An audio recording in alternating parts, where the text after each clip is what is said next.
Halo teman-teman, sahabat-sahabat, dimanapun berada, kita melanjutkan episode yang kedua tentang kebangkitan dan kelahiran Dewa Batara. Oke, kita lanjut. Saat Dewa Laut kembali ke kerajaannya, yaitu di laut, dia merenung atas semua kejadian-kejadian yang dia alami. Kenapa kejadian-kejadian ini menimpa dirinya? Dewa Laut saat itu masih muda sekali, jadi belum terlalu matang secara emosional maupun secara spiritual. Singkat cerita, Dewa Laut bertapa beberapa tahun di dalam samudra laut, menggali atas kejadian-kejadian yang dia alami saat ini. Setelah dia bertapa beberapa tahun lamanya di dalam laut, saat pertapaan dia di dalam laut terjadi gelombang-gelombang laut begitu besar, angin begitu kencang, petir segala macam. Merasakan kesedihan ataupun hati yang sedang galau. Saat pertapaannya, dia menemukan satu ilham ataupun petunjuk dari Yang Maha Agung. Dia mendapatkan perintah untuk hijrah, meninggalkan sementara kerajaan dia itu untuk menuju daerah lain. Saat selesai dalam pertapaannya, dia pun keluar dari pertapaannya dan dia menuju keluarganya kembali, yaitu Dewa Jala dan Dewi Padi. Setelah sampai di kediaman kerajaan Dewa Jala, Dewa Laut pun mengutarakan tentang hijrah dia kepada Dewa Laut dan Dewi Padi. Saat itu dia bercerita ingin berpetualang sejenak, meninggalkan kerajaannya untuk mengasah keterampilannya ataupun mencari sesuatu yang dia inginkan. Komunikasi antara Dewa Jala, Dewi Padi dan juga Dewa Laut terjadi intens. Dewa Jala dan Dewi Padi juga sebenarnya keberatan dia untuk meninggalkan kerajaan lautnya. Sebenarnya juga Dewa Laut sangat ingin bersama dengan keluarganya, terutama melihat Dewa Batara yang begitu mungil, lucu, sambil tertawa melihatnya. Tapi dengan berat hati dia masih merasakan kekecewaan ataupun kesedihan yang sangat mendalam atas kepergian Dewi Bumi, yaitu istrinya. Singkat cerita, dengan berat hati Dewa Jala dan juga Dewi Laut merelakan kepergian Dewa Laut untuk berpetualang ke negeri seberang. Singkat cerita, dia peluk Dewa Batara, anaknya yang baru lahir tersebut, yang begitu lucu, menggemaskan. Dia cium, dia elus-elus, kemudian entah apa yang dia pikirkan ataupun dia rasakan, dia menatap langit sambil menatap bayinya, putranya. Lantas diserahkannya lagi kembali kepada Dewi Padi. Setelah itu dia mengatakan kepada Dewa Jala dan Dewi Padi, ayah, ibu, aku berangkat berpetualang. Semoga dalam pertualanganku ataupun perjalananku ini mendapatkan berkah, pengalaman, sekaligus arti semua dalam kehidupan yang dialami. Dewa Jala saat itu memegang pundaknya. Ya udah, kamu hati-hati Dewa Laut, jaga diri baik-baik, jangan sampai kamu mencelakakan dirimu sendiri. Baik ayah. Dewi Padi juga begitu, diciumnya putranya, berangkatlah hati-hati di jalan nak. Semoga kamu menemukan apa yang kamu cari, katanya. Baik ibu, baik bapak. Singkat cerita, dia pun saat itu dengan berat hati, dengan menatap putranya yang begitu lucu, dia pamit, dia pergi. Dia pergi ke suatu negeri yang memang negeri tersebut sangat jauh sekali, perjalanannya memakan ribuan tahun. Ribuan tahun dia berpetualang. Dalam perjalanan tersebut banyak yang dia lihat, banyak yang dia rasakan, banyak juga menghibur hati dia. Tibalah di suatu negeri di mana negeri tersebut sangat makmur, sangat eksotis tempatnya.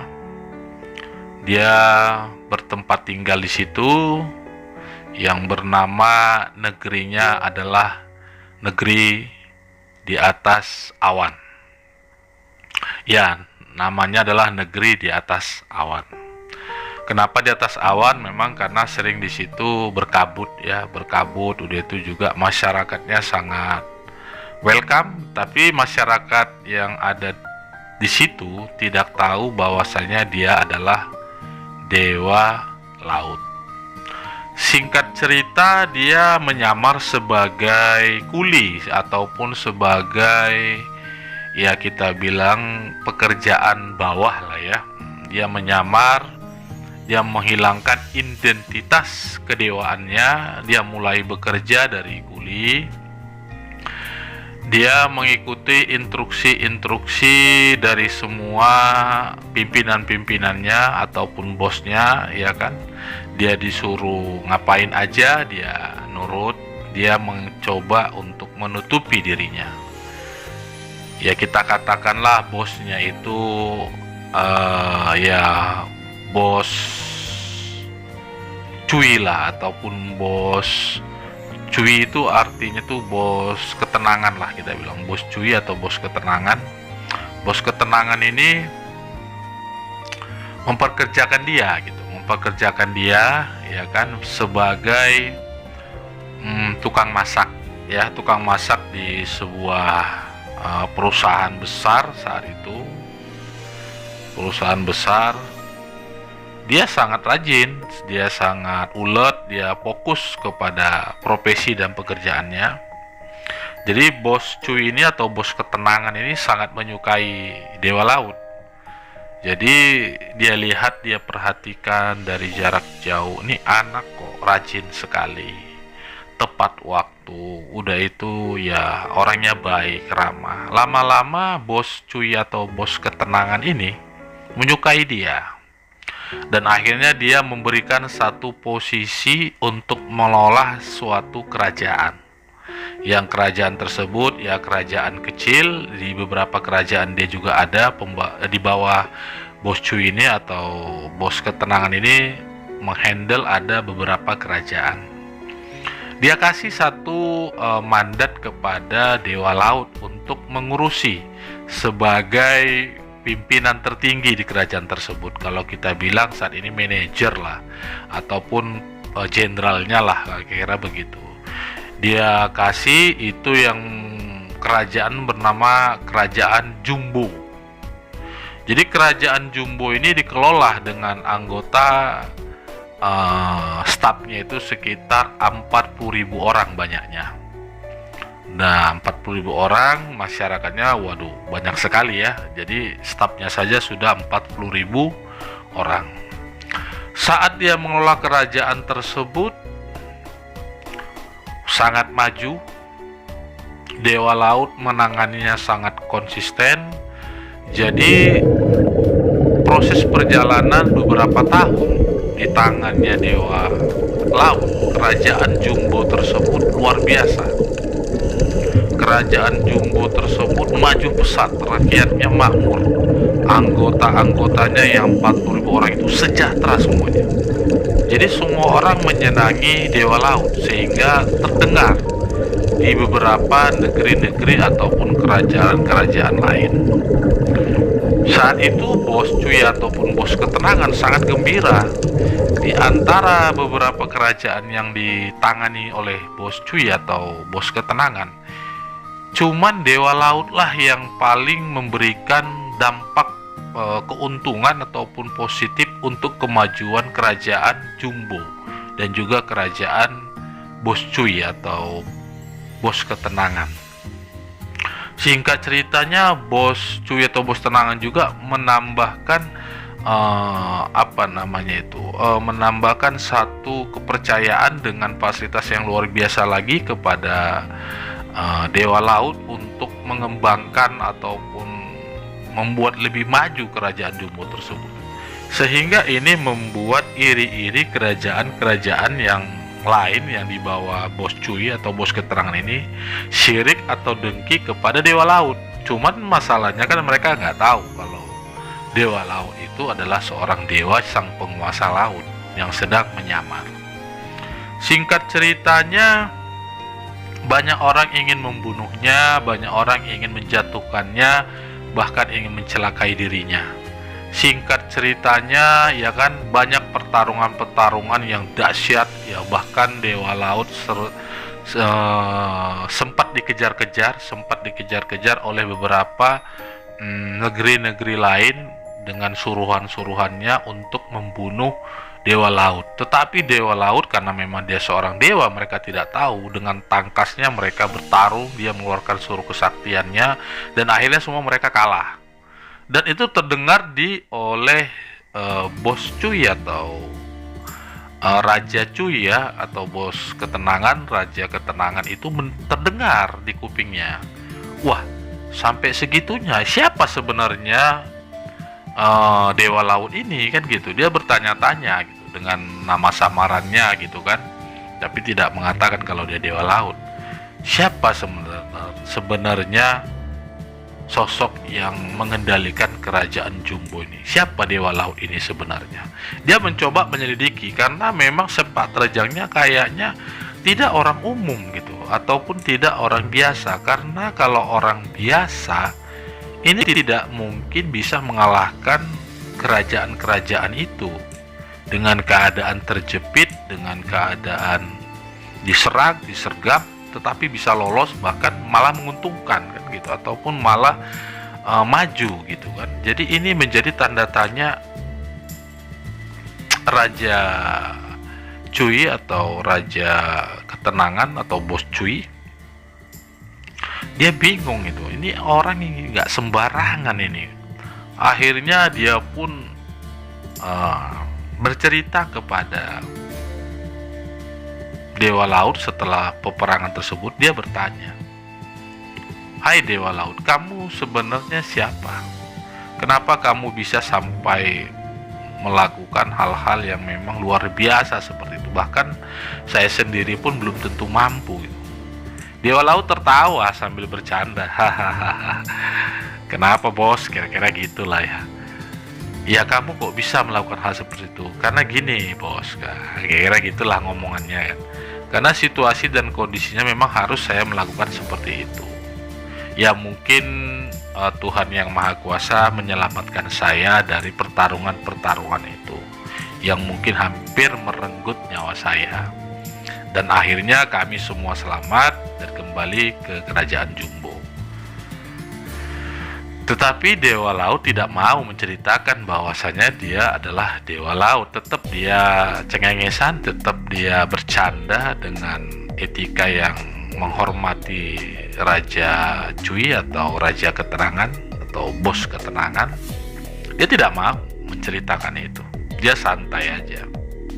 Tetapi dalam hati kepalanya Raja Cui ataupun bos ketenangan bertanya-tanya. Malah justru dia takut kehilangan Dewa Laut karena begitu makmurnya di tangan dia, begitu prajurit-prajuritnya tangguh di tangan dia. Jadi memang bos Cui ini ataupun Raja Cui ini sangat sayang kepada dia. Seketika itu dalam puncak karirnya Dewa Laut, ya datanglah seorang wanita yang dari suatu negeri yang memang tertarik kepada Dewa Laut yang parasnya itu sangat cantik, tutur katanya sangat cantik ya. Jadi dia juga mulai move on, kalau bahasanya itu mulai move on, melupakan kenangan-kenangan lamanya, berusaha untuk menjalin hubungan dengan seorang gadis dari negeri seberang. Kita katakanlah gadis jelita namanya jelita. Jadi jelita ini orangnya sangat anggun, orangnya sangat baik, penurut, sehingga membuat hati Dewa Laut saat itu ya kan tergerak untuk mengenali lebih dalam siapa jelita ini sebenarnya. Jelita ini nggak dewi, cuman ya parasnya bagus, sikapnya bagus. Seketika itu pengawal-pengawalnya Dewa Laut, ya kita bilangkanlah pengawalnya tersebut yang bernama Batok. Batok, kamu tolong selidiki itu jelita orang mana, daerah mana, tinggal di mana, anak siapa. Jadi perintah Dewa Laut menyuruh Batok ini untuk melakukan penyelidikan terhadap jelita.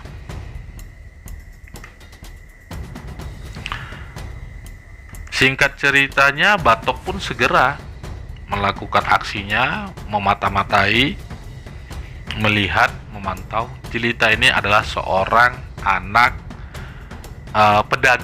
pedagang saudagar kaya raya di daerah satu negeri yang bernama negeri apa namanya, lupa saya, negeri Bestari. Negeri Bestari. Jadi negeri Bestari ini ya kan tempat tinggalnya jelita. Ya, jadi sedikitnya setiap hari jelita ini menemani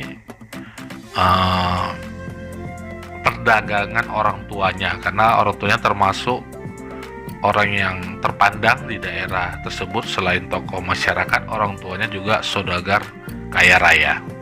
Singkat cerita, diberikanlah informasi tersebut kepada Dewa Laut.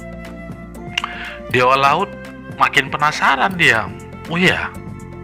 Dan akhirnya dia memiliki rencana untuk melihat langsung ataupun menyelidiki secara langsung. Baiklah, katanya kepada Batok, pengawalnya atau ajudannya. Batok, ya udah cukup informasinya kamu, terima kasih, ya kamu bekerja lagi, kira-kira gitulah.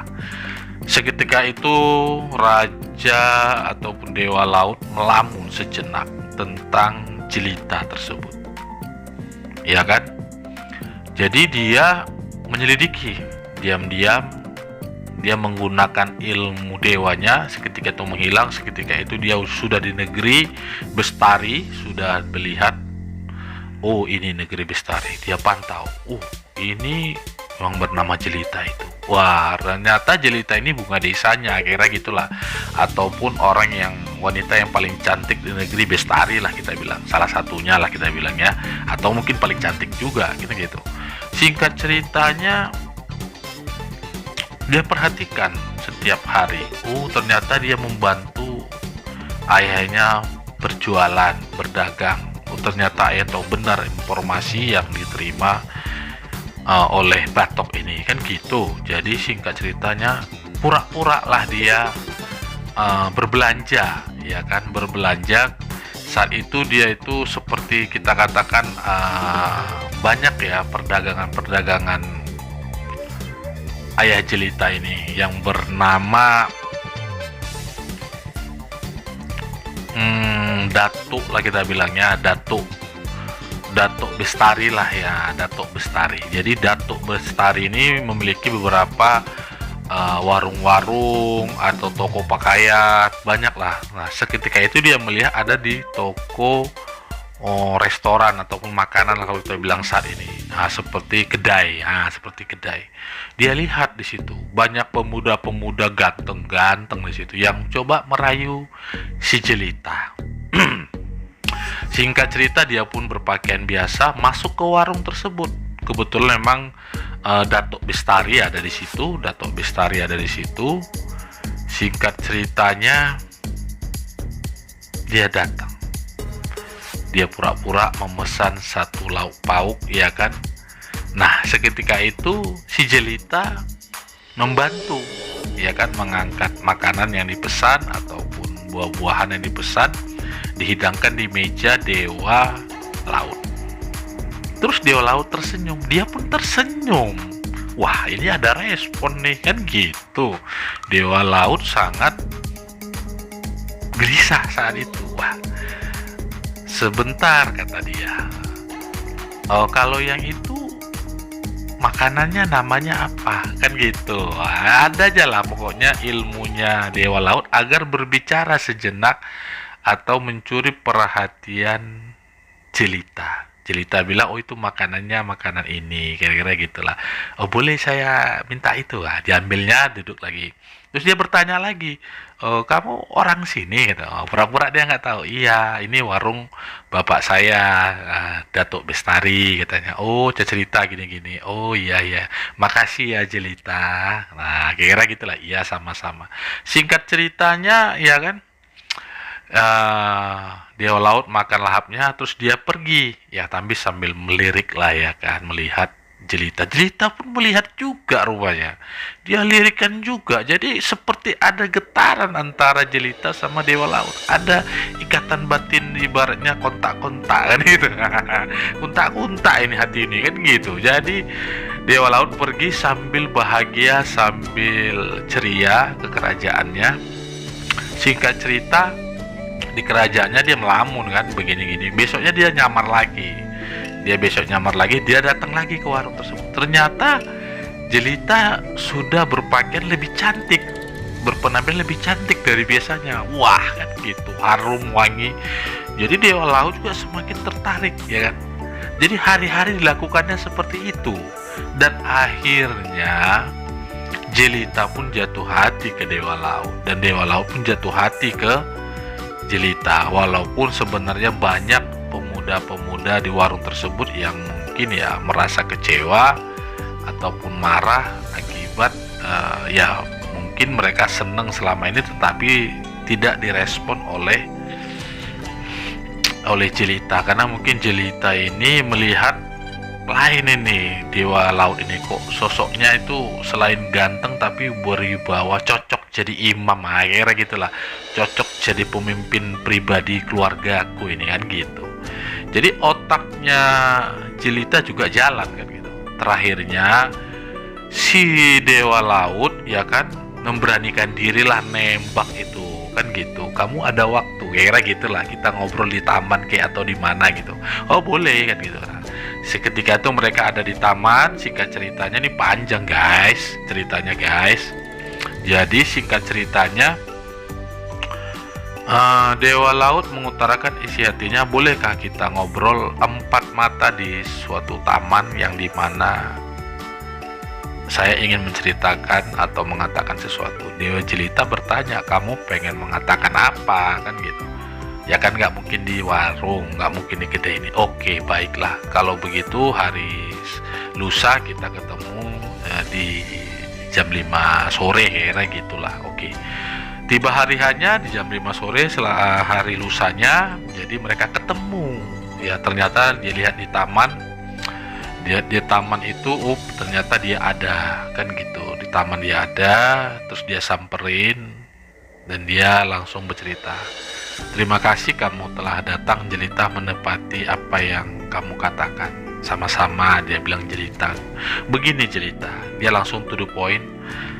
Aku sudah lama memperhatikan dirimu, aku sudah lama